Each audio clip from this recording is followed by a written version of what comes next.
তো ক্রুশ ভেঙে ফেলা অথবা ক্রুশ উত্তোলনকারী ব্যক্তিকে হত্যার মাধ্যমে রোমান, খ্রিস্টান এবং মুসলমানেরা মুখোমুখি দাঁড়িয়ে যাবে।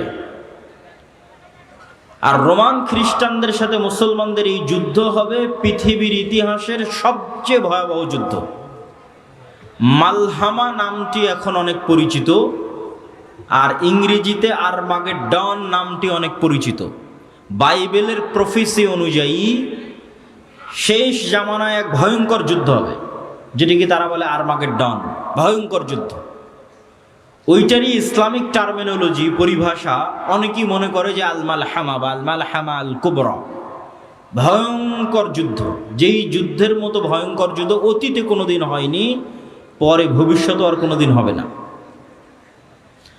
এই যুদ্ধটা কাদের কাদের মধ্যে সংঘটিত হবে? খ্রিস্টান রোমানদের মধ্যে এবং মুসলমানদের মধ্যে।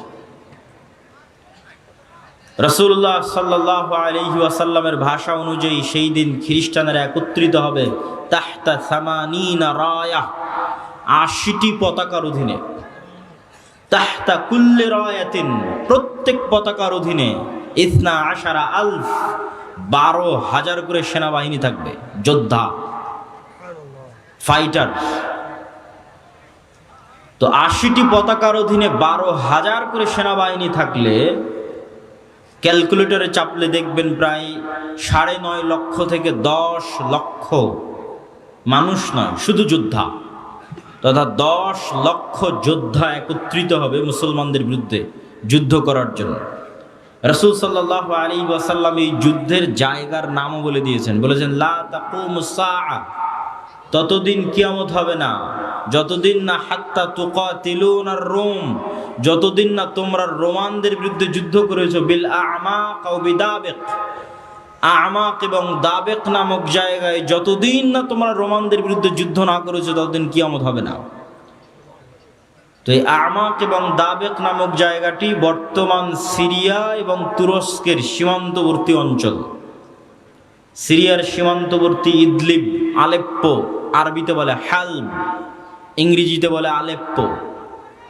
এই হালব বা আলেপ্পোর হচ্ছে তুরস্কের সাথে লাগানো একটি সিরিয়ার শহর। এই সীমান্তবর্তী অঞ্চলেই এই জায়গাগুলো আছে মর্মে যারা ইতিহাসবিদ, যারা মানচিত্র নিয়ে গবেষণা করেন তাদের দাবি। আল্লাহু আলাম।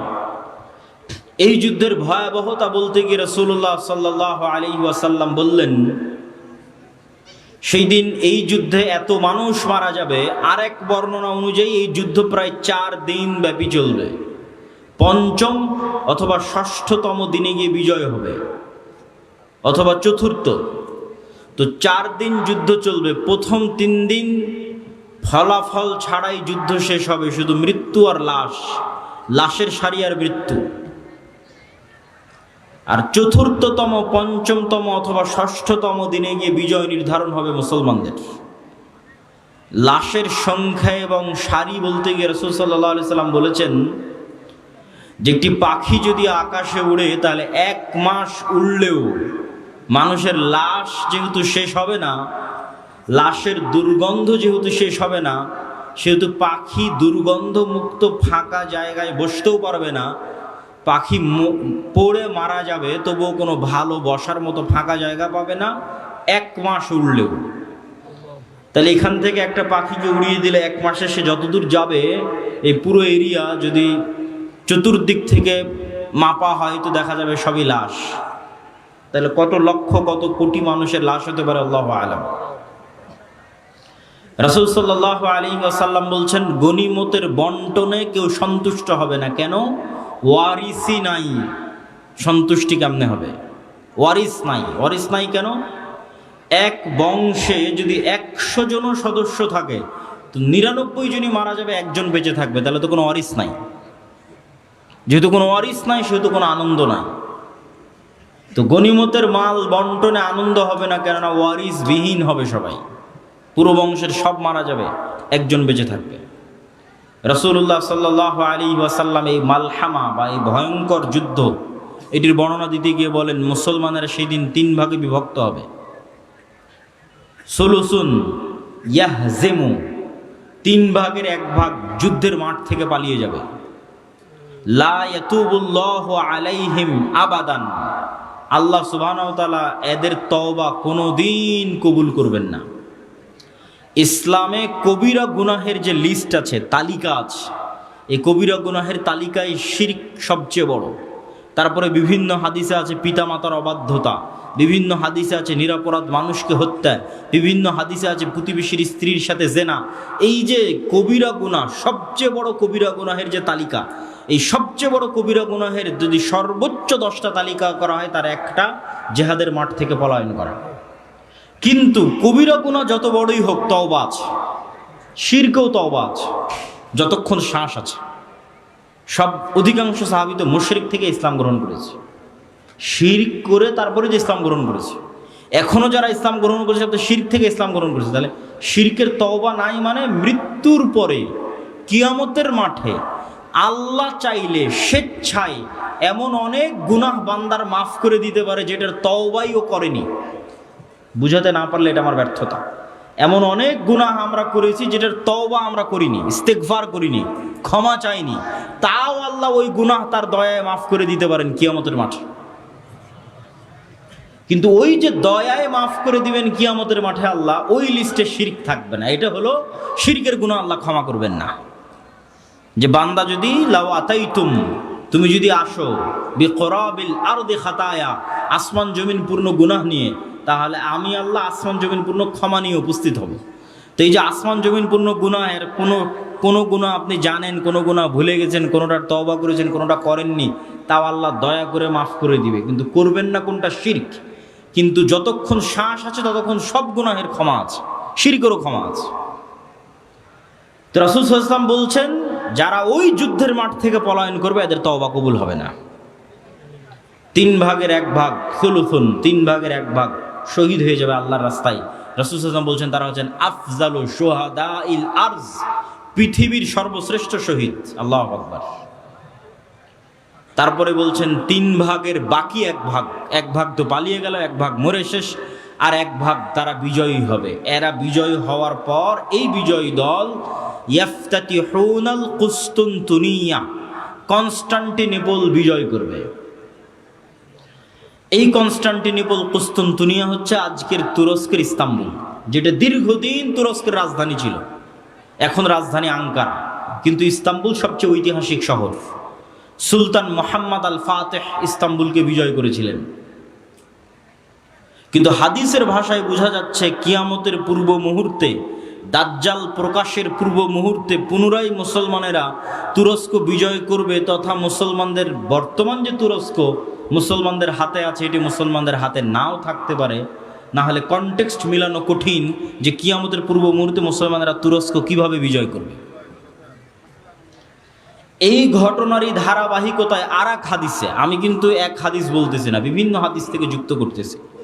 আর এক হাদিসে রাসূলুল্লাহ সাল্লাল্লাহু আলাইহি ওয়াসাল্লাম বলেন, ততদিন পর্যন্ত কিয়ামত হবে না যতদিন না বানু ইসহাকের 70,000 মানুষ, ইসহাক আলাইহিস সালাতু ওয়াস সালামের বংশের, ইব্রাহিম আলাইহিস সালাতু ওয়াস সালামের বংশের 70,000 মানুষ যতদিন না এমন এক শহরে যুদ্ধ করছে, মাদিনাতুন, এমন এক শহরে যুদ্ধ করছে, জানিবুহাল বার ওয়া জানিবুহাল বাহর, যার এক পাশে সমুদ্র আর এক পাশে সমতল।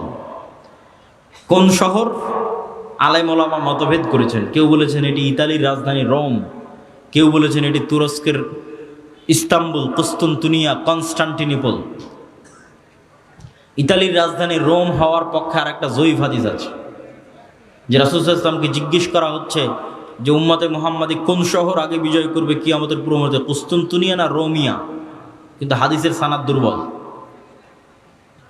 তো এমন এক শহর, যেই শহরের কিন্তু এখন যেটা অনুবাদ করতেছি এটা সহিহ বুখারী মুসলিমের হাদিসগুলো অনুবাদ করতেছি, যেগুলো আমি পূর্ণ অনুবাদ করতেছি এগুলো, তথা কিয়ামতের পূর্ব মুহূর্তে যা ঘটবে তার সবচেয়ে বিশুদ্ধ যেগুলো হাদিস। রাসূল সাল্লাল্লাহু আলাইহি ওয়াসাল্লাম বললেন এমন এক শহর বিজয় করবে বানু ইসহাকের, ইব্রাহিম আলাইহিস সালাতু ওয়াস সালাম, ইসহাক আলাইহিস সালাতু ওয়াস সালামের বংশের 70,000 মানুষ, যেই শহরের এক পাশে সমুদ্র আর এক পাশে সমতল, কিন্তু ওই যুদ্ধ হবে বিদুন সিলাহ, লা ইয়ারমুনা আইয়ু সাহমিন, না তারা কোনো তীর নিক্ষেপ করবে না তরবারি চালাবে, কোনো অস্ত্র ছাড়া বিজয় হবে। কিসের মাধ্যমে বিজয় হবে? তারা শুধু মুখে উচ্চারণ করবে লা ইলাহা ইল্লাল্লাহু আল্লাহু আকবার, এই এক তাকবীর ধ্বনিতে শহরের এক দেওয়াল পড়ে যাবে।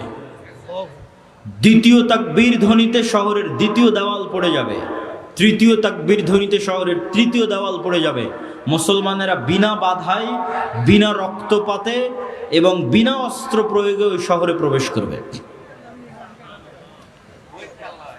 তো যদি এটি কুস্তুনতুনিয়া হয়, তাহলে এই যে আগের ঘটনার ধারাবাহিকতায় আগে যে ভয়ঙ্কর মালহামা হলো, এই যে লক্ষ লক্ষ কোটি কোটি মানুষ মারা গেল, তারপরে মুসলমানেরা বিজয় হলো, খ্রিস্টানরা পরাজয় হলো, এই সেনাবাহিনী এবার যখন সিরিয়া এবং তুরস্কের সীমান্তবর্তী অঞ্চল থেকে বিজয় অভিযান নিয়ে রওনা দিবে ইস্তাম্বুল কুস্তুনতুনিয়া বরাবর, তখন ইস্তাম্বুলে প্রবেশ করতে তাদের আর আলাদা কোনো অস্ত্র প্রয়োগ করতে হবে না। তাকবীর ধ্বনিতে ওই নগরীর দেওয়াল পড়ে যাবে এবং তারা বিনা অস্ত্র প্রয়োগে শহর বিজয় করবে। অথবা ওই আগের হাদিসে কুস্তুনতুনিয়া বিজয় হয়ে গেছে, কুস্তুনতুনিয়া বিজয়ের পর এই বিজয় কাফেলা চলতেই থাকবে। ম্যাপ চেক করলে বুঝবেন, চলতে চলতে চলতে পৌঁছে যাবে ইতালির রাজধানী রোমে। যখন ইতালির রাজধানী রোমে পৌঁছবে তখন আর এখানে কোনো অস্ত্র প্রয়োগ করতে হবে না, তাকবীর ধ্বনিতে শহর বিজয় হয়ে যাবে। দুটার যে কোনো একটা আল্লাহ সুবহানাহু ওয়া তাআলা ভালো জানেন।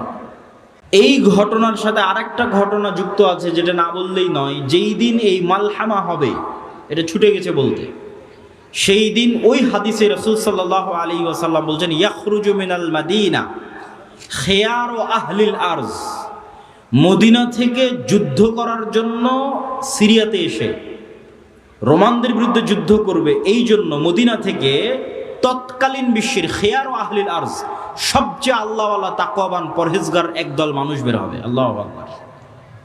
তৎকালীন বিশ্বের সবচেয়ে তাকওয়াবান আল্লাহওয়ালা পরহেজগার মানুষেরা তখন মদিনায় থাকবে। তাদের একটা জামাত এই যুদ্ধে অংশগ্রহণ করার জন্য মদিনা থেকে রওনা দেবে। তখন এই রোমান খ্রিস্টান এম্পায়ারের সেনাবাহিনীরা বলবে, মদিনার মানুষ তোমাদের এখানে কাজ কি? খাল্লু বাইনানা ওয়া বাইনাল্লাযিনা সাবাউ মিন্না, আমাদের যুদ্ধ এই সিরিয়ার মানুষদের সাথে, তোমরা আমাদের রাস্তা ক্লিয়ার করে দাও, তোমাদের এই যুদ্ধে বাধা দেওয়ার কি দরকার? অথবা আমাদের মধ্যে থেকে আগের যুদ্ধের ধারাবাহিকতায়, মানে এর আগেও আরো অনেক যুদ্ধ হয়ে থাকতে পারে, ধারাবাহিকতায় আমাদের মধ্যে যারা তোমাদের কাছে বন্দী হয়ে আছে, বন্দী হওয়ার পর তারা তোমাদের দিন গ্রহণ করে নিয়েছে, ওদের সাথে আমাদের যুদ্ধ, তোমরা কেন ওদেরকে বাঁচাতে আসতেছো? এরকম একটা কনটেক্সট হাদিসের মধ্যে আছে। তখন মদিনার মানুষেরা উত্তরে বলবে, আমরা আমাদের ভাইদেরকে একাই ছেড়ে দিতে পারি না, অতএব এই যুদ্ধে আমরা অংশগ্রহণ করবই করব। এখানে ভাইদেরকে বলতে দুটোই উদ্দেশ্য হতে পারে, সিরিয়ার মুসলমানদেরকে অথবা রোমানদের মধ্যে যারা বন্দী হয়েছিল খ্রিস্টান, যে আমরা তো আমাদের লোকজনকেই চাচ্ছি, তোমাদের কি সমস্যা? ওদেরকে বাঁচাতে এরা বলবে, না আমাদের মুসলিম ভাইদেরকে আমরা একাই ছেড়ে দিতে পারি না, তখন ওই যুদ্ধ হবে।